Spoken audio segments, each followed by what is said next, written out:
Good morning all student. पिछले कालांश के अंदर अपना चैप्टर चल रहा था रासायनिक अभिक्रिया और रासायनिक समीकरण। इसमें रासायनिक अभिक्रिया और रासायनिक समीकरण में अपनी इंपॉर्टेंट अभिक्रियाएं चल रही थी आपकी ऑक्सीकरण और अपचयन अभिक्रियाएं। ऑक्सीकरण और अपचयन अभिक्रियाओं की साधारण परिभाषा है वो अपनी हो गई थी। ऑक्सीकरण अभिक्रिया किसे कहते हैं? ऐसी रासायनिक अभिक्रिया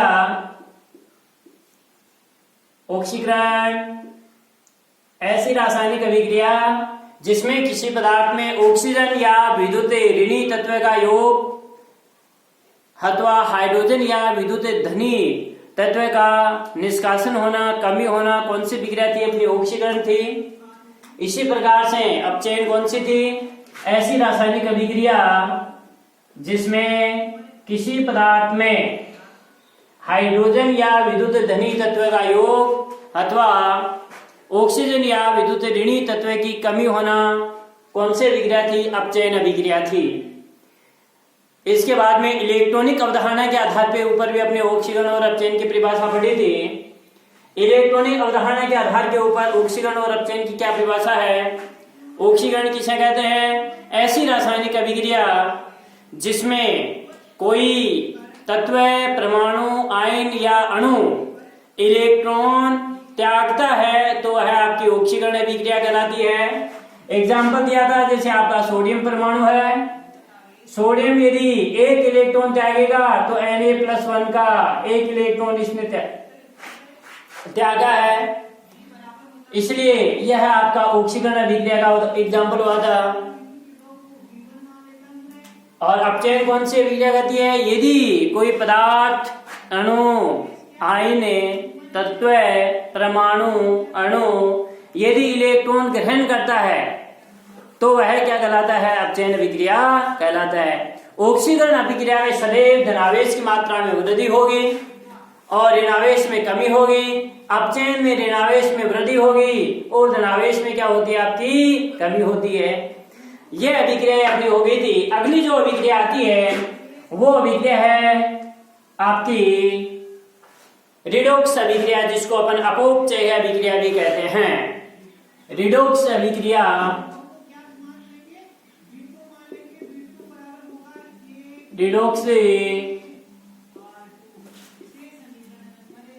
अभिक्रिया ऐसी रासायनिक अभिक्रिया रिडॉक्स अभिक्रिया किसे कहते हैं?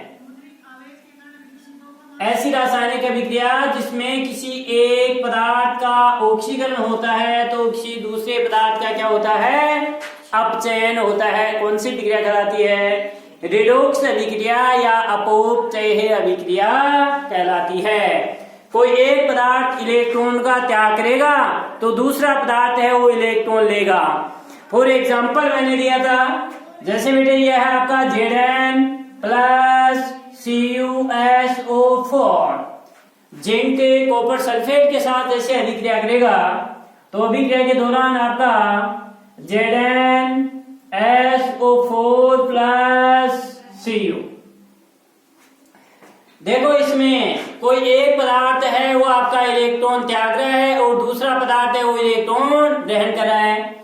यहाँ पर Zn है, Zn की संयोजकता क्या है? यहाँ पर 0 है धनावेश। यहाँ पर Zn किस अवस्था में है? +2 में। धनावेश में वृद्धि हुई, इसका मतलब ZnSO4 के अंदर क्या हुआ है बेटे? ऑक्सीकरण हुआ है। क्या हुआ है? ऑक्सीकरण हुआ है। ये CuSO4 है। यहाँ पर जो कॉपर है, कॉपर +2 में है, +2 में है तभी तो CuSO4 बना। जो कॉपर सल्फेट है, कॉपर का Cu के अंदर क्या हो रहा है? यहाँ पर ये +2 में है और यहाँ क्या है इसकी? 0। तो धनावेश में क्या हो रही है? कमी। धनावेश में कमी होना कौन सी अभिक्रिया कहलाता है? अपचयन। तो ये क्या हुआ आपका? अपचयन अभिक्रिया। अर्थात CuSO4 का Cu में क्या हुआ है? अपचयन। और Zn का ZnSO4 में क्या हुआ है बेटे? ऑक्सीकरण हुआ है। देखो दोनों अभिक्रियाएं साथ साथ हो रही हैं, ऑक्सीकरण भी हो रहा है और आपका अपचयन भी हो रहा है। तो ऐसी अभिक्रिया जिसमें दोनों अभिक्रियाएं साथ साथ होती हैं ऑक्सीकरण और अपचयन दोनों साथ साथ होती हैं, अर्थात किसी एक पदार्थ का ऑक्सीकरण होता है तो दूसरे पदार्थ का क्या हो रहा है, अपचयन हो रहा है। कौन सी विक्रिया कहलाता है, रिडॉक्स अभिक्रिया या अपचय अभिक्रिया कहलाता है। लिख लो, ऐसी रासायनिक अभिक्रिया, ऐसी रासायनिक अभिक्रिया जिसमें एक अभिकारक पदार्थ का ऑक्सीकरण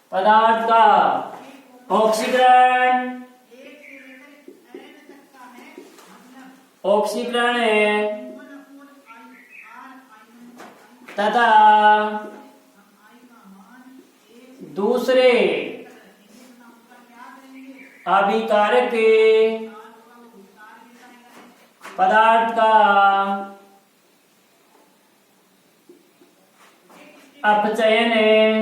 पदार्थ का अपचयन होता है।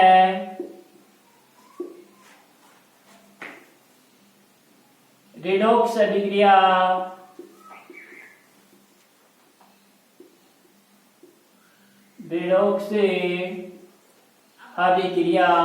रिडॉक्स रिएक्शन कहलाती है।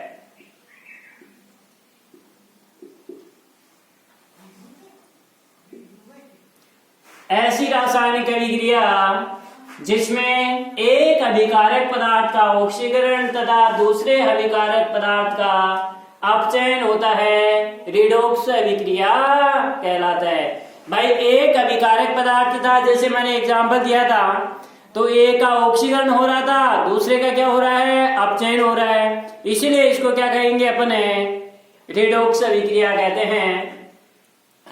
अर्थात इसको अगर ऐसे भी कह सकते हैं, ऐसी रासायनिक अभिक्रिया जिसमें ऑक्सीकरण और अपचयन दोनों साथ साथ होती हैं। भाई ऐसी अभिक्रिया जिसमें ऑक्सीकरण और अपचयन अभिक्रिया साथ साथ होती हैं, कौन सी अभिक्रिया कहलाती है, रिडॉक्स अभिक्रिया कहलाती है।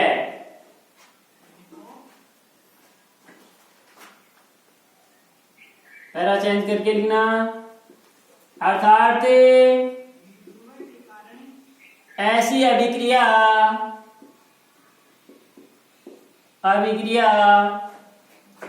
जिसमें ऑक्सीकरण और अपचयन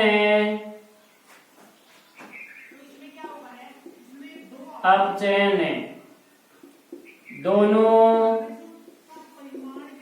साथ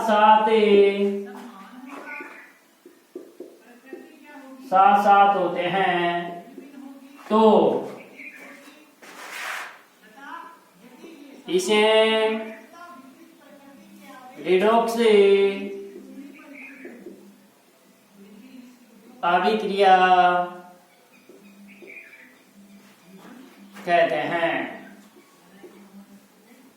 बेटे एक पदार्थ का ऑक्सीकरण होगा तो दूसरे पदार्थ का क्या होगा, अपचयन होगा। कौन सी अभिक्रिया कहलाती है, रिडॉक्स अभिक्रिया कहलाती है। फॉर एग्जाम्पल जो मैंने अभी बताया था, यह आपका Zn है, Zn प्लस CuSO4 अभिक्रिया के दौरान ZnSO4 प्लस Cu, यहां आप देख रहे हो जिंक है, जिंक मैंने अभी बताया था Zn का ZnSO4 में क्या हो रहा है, ऑक्सीकरण। भाई Zn यहाँ पर क्या है, धनावेश में वृद्धि। आधुनिक अवधारणा आपने पढ़ी थी, धनावेश में वृद्धि क्या कहलाता है, क्या कहलाता है, ऑक्सीकरण। तो Zn का ZnSO4 में क्या हुआ है, ऑक्सीकरण। और Cu का CuSO4 का Cu में क्या हो रहा है, बोलो, अपचयन। अपचयन। Zn का ZnSO4 के अंदर ऑक्सीकरण और CuSO4 का Cu में क्या हो रहा है, अपचयन। यहां पर देखो Zn है, Zn 2 इलेक्ट्रॉन त्यागेगा और 2 इलेक्ट्रॉन त्याग करके Zn+2 का निर्माण करेगा। तो Zn+2 का निर्माण होना क्या हो रहा है, इलेक्ट्रॉन की इसमें क्या हो रही है, अरे कमी हो रही है इलेक्ट्रॉन की, अर्थात धनावेश में क्या हो रही है, वृद्धि। 2 इलेक्ट्रॉन इसने ये क्या कर रहा है, त्याग रहा है, त्याग रहा है ना। लिखना है नीचे, उपरोक्त अभिक्रिया में, उपरोक्त अभिक्रिया में Zn का ZnSO4 में ऑक्सीकरण, ऑक्सीकरण तथा CuSO4 का Cu में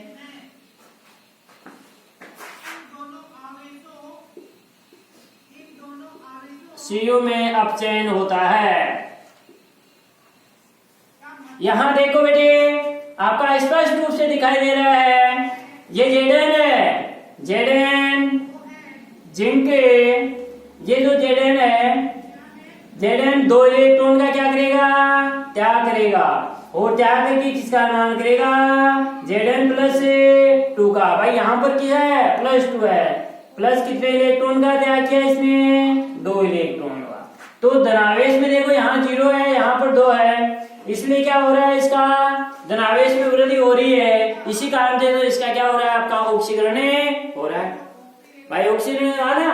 इसी प्रकार से देखो आप, जो Cu है, ये Cu यहाँ पर क्या इसमें है, +2 है, Cu के कितने हैं, +2 है, ये Cu+2 में है, 2 इलेक्ट्रॉन है, ग्रहण करता है, +2 इलेक्ट्रॉन इसने ग्रहण किए और ग्रहण करके किसका निर्माण किया, Cu का, किसका निर्माण किया। तो धनावेश में क्या हुई है, कमी। धनावेश में कमी होना कौन सी विक्रिया का एग्जाम्पल है,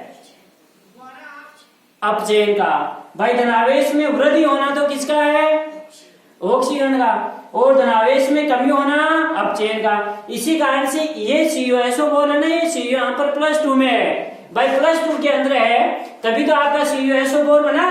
देखो ये Cu और ये आपका SO4 सल्फेट है, Cu की संयोजकता यहाँ +2 में है और सल्फेट की -2 में, दोनों का सरल अनुपात हो गया, तो इसी से तो आपका CuSO4 बना, कॉपर सल्फेट।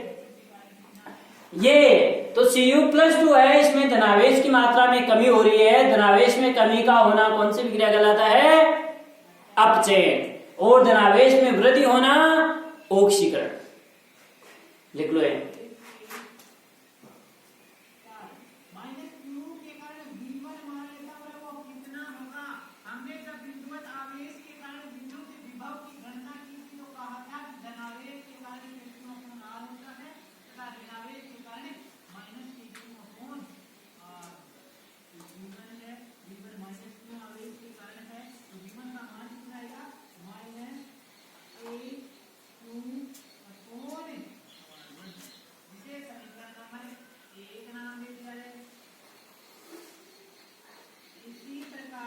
अगला एग्जाम्पल है अपना रेडॉक्स अभिक्रिया का।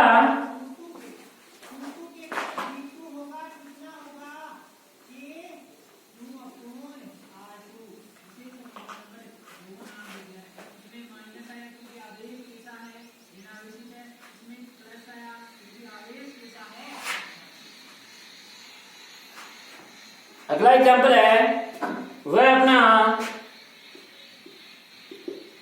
जैसे आपका फेरिक ऑक्साइड है, फेरिक ऑक्साइड से फेरस और फेरिक ऑक्साइड Fe2O3 प्लस जब अभिक्रिया कार्बन मोनोऑक्साइड के साथ करवाई जाती है CO के साथ, कार्बन मोनोऑक्साइड के साथ जब अभिक्रिया करवाई जाती है तो आपका फेरस और carbon dioxide Fe plus CO2 carbon dioxide gas है वो आपकी प्राप्त होती है। समीकरण संतुलित कर लो।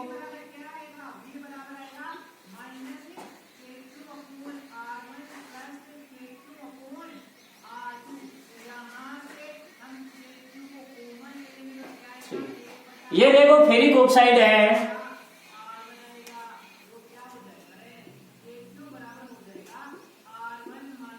फेरिक ऑक्साइड,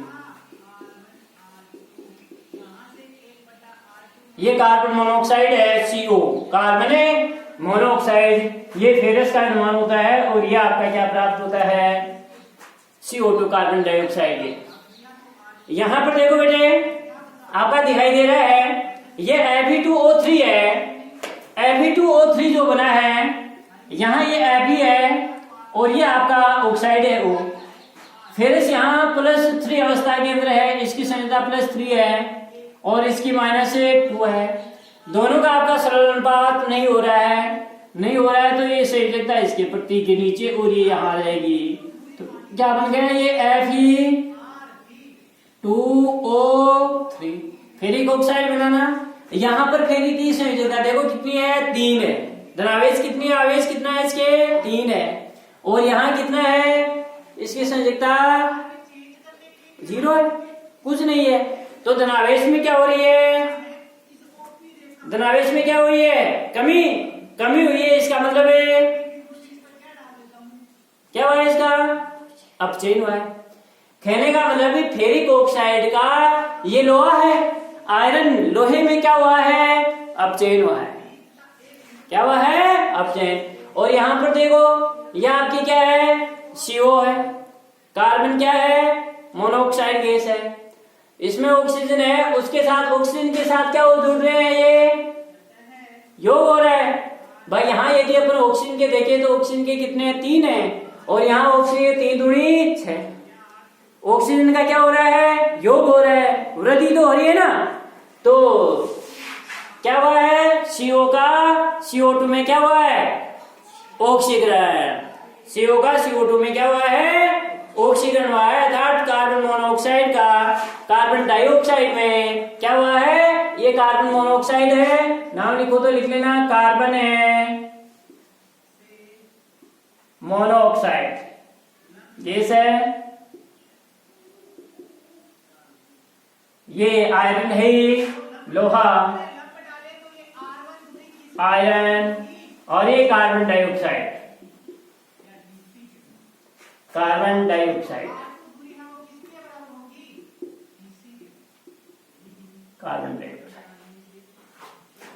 ये देखो बेटे यहां Fe2O3 का Fe में क्या हुआ है, क्या हुआ अपचयन। भाई वैसे भी देखो इसके साथ ऑक्सीजन है यहाँ पर और ऑक्सीजन पदार्थ से ऑक्सीजन की कमी होना क्या कहलाता है अपचयन। तो ये तो क्या हुआ है इसका अपचयन। और CO का कार्बन मोनोऑक्साइड का कार्बन डाइऑक्साइड में क्या हुआ है ऑक्सीकरण, ऑक्सीकरण, ऑक्सीकरण। उपरोक्त अभिक्रिया में उपरोक्त अभिक्रिया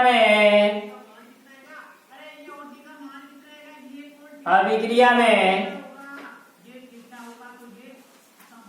फेरिक ऑक्साइड का फेरिक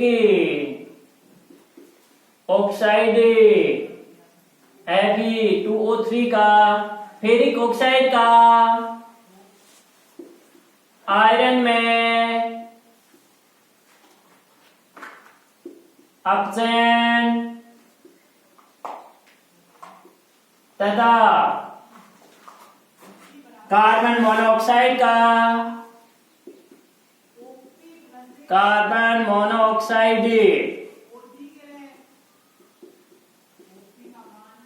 मोनोऑक्साइड का कार्बन डाइऑक्साइड में कार्बन डाइऑक्साइड में ऑक्साइड में ऑक्सीकरण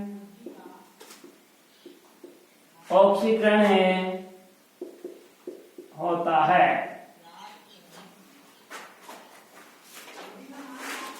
देखो बेटे Fe2O3 का Fe के अंदर क्या हो रहा है, ऑक्सीजन, और कार्बन मोनोऑक्साइड CO का CO2 के अंदर क्या हो रहा है, ऑक्सीकरण। अब यहां से देखो एक बात आपकी निकल करके आती है, जो मैंने पिछले क्लास के अंदर भी मैंने बताया था कि ऑक्सीकारक और अपचायक दो पदार्थ और होते हैं। यहाँ दोनों विक्रियाओं के अंदर आपके ऑक्सीकारक और अपचायक पदार्थ हैं।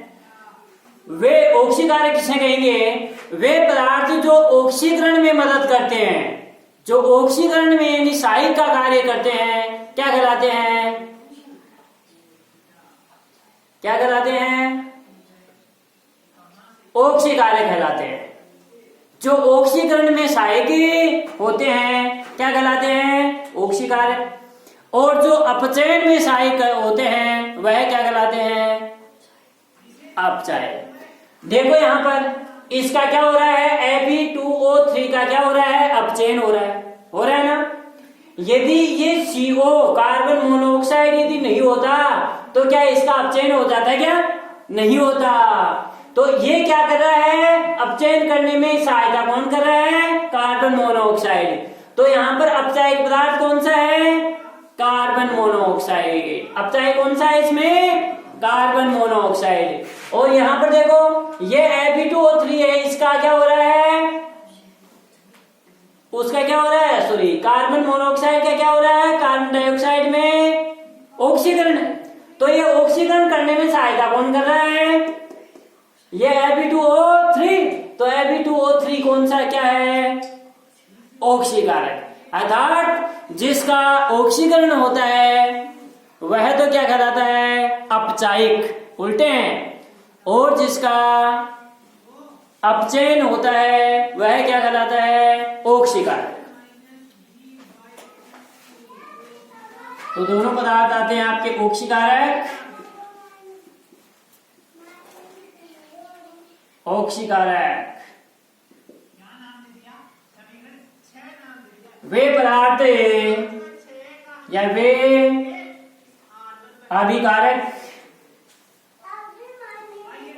अभिकारक पदार्थ जो वे अभिकारक पदार्थ, अभिकारक तो है ना ये दोनों, तो वे अभिकारक पदार्थ, वे अभिकारक पदार्थ जो क्या होते हैं, किसमें सहायक होते हैं, ऑक्सीकरण में सहायक होते हैं। वे अभिकारक पदार्थ जो ऑक्सीकरण में सहायक होते हैं क्या कहलाते हैं, ऑक्सीकारक। वे पदार्थ जो ऑक्सीकरण में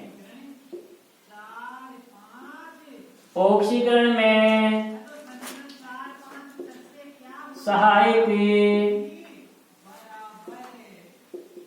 होते हैं, सहायक होते हैं, ऑक्सीकारक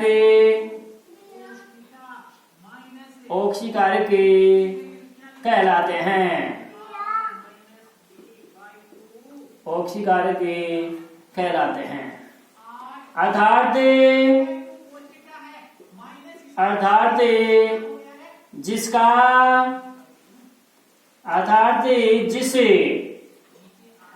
अभिकारक पदार्थ का जिस अभिकारक पदार्थ का क्या होता है, अपचयन होता है, का अपचयन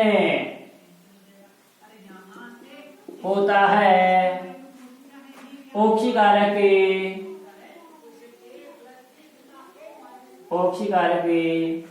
फैलाता है।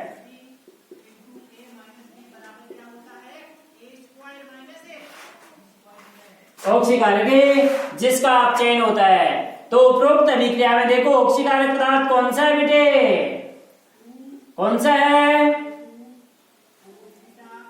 ऑक्सीकारक पदार्थ कौन सा है इसमें, जिसका अपचयन हो रहा है। तो ऑक्सीकारक पदार्थ कौन सा है, फेरिक ऑक्साइड। फेरिक ऑक्साइड भाई ऑक्सीकरण में सहायता यही तो कर रहे हैं, सहायक। तो Fe2O3 ये ऑक्सीकारक पदार्थ है। और जो पहली वाली अभिक्रिया पड़ी उसके अंदर ऑक्सीकारक पदार्थ कौन सा था, पहले वाली Zn प्लस CuSO4 अभिक्रिया करके ZnSO4 और Cu बन रहा था। तो Zn का ZnSO4 में क्या हो रहा था, ऑक्सीकरण, उसका क्या हो रहा था, ऑक्सीकरण। तो ऑक्सीकरण है, अपचयन किसका हो रहा था, CuSO4 का। तो CuSO4 क्या है इसमें, ऑक्सीकारक है, CuSO4। इसी प्रकार से अपचायक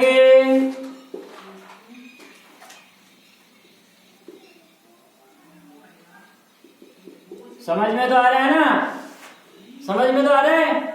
अपचायक किसे कहेंगे, वे अभिकारक पदार्थ जो अपचयन में सहायक होते हैं, अर्थात जिसका क्या हो रहा है, जिसका क्या होता है, ऑक्सीकरण होता है। क्या कहलाते हैं, अपचायक कहलाते हैं। वे अभिकारक पदार्थ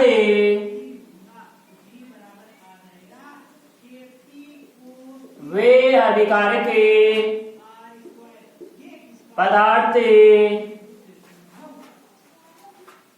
जो किसमें सहायक होते हैं, अपचयन में, जो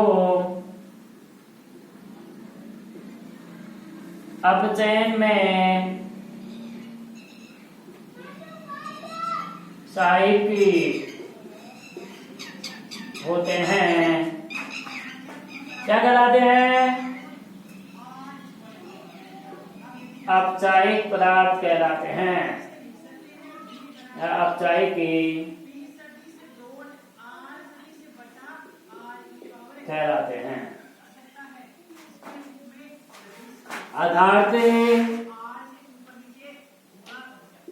अर्थात जिस अभिकारक पदार्थ का, जिस अभिकारक पदार्थ का क्या हो रहा है, क्या होता है, ऑक्सीकरण होता है।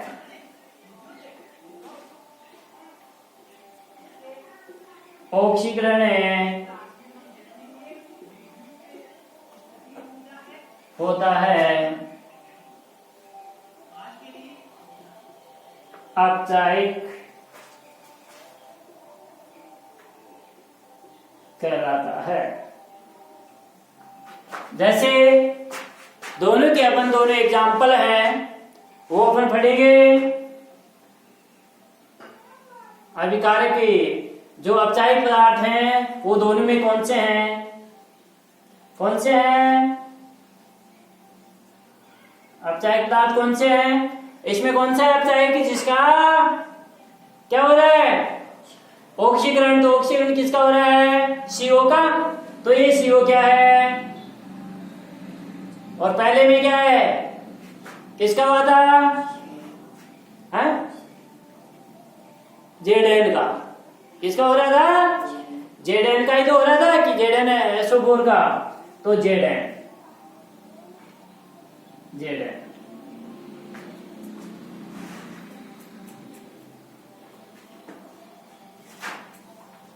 ऑक्सीकारक किसे कहते हैं? वे अभिकारक पदार्थ जो ऑक्सीकरण में सहायक होते हैं ऑक्सीकारक कहलाते हैं। अर्थात जिस अभिकारक पदार्थ का अपचयन होता है ऑक्सीकारक कहलाता है। और अपचायक वे अभिकारक पदार्थ जो अपचयन में सहायक होते हैं अपचायक कहलाते हैं। अर्थात जिस अभिकारक पदार्थ का ऑक्सीकरण होता है क्या कहलाता है? अपचायकी कहलाता है। इसके साथ ये दोनों इंपॉर्टेंट अभिक्रियाएं थी वो अपनी ऑक्सीकरण और अपचयन थी, यह आपकी पूरी होती हैं। अगली जो अभिक्रिया आती है वो है अपने फट दिए हैं उदासीनीकरण की अभिक्रिया, यानी अम्ल और क्षार आपस के अंदर अभिक्रिया करके लवण और जल बनाते हैं। ये अपने पढ़ ली है, पढ़ दी ना। तो अब आता है अपना अगला उत्प्रेरक जो अपने अगले कालांश के अंदर है, अपन कल के कालांश के अंदर पढ़ेंगे। Thank you.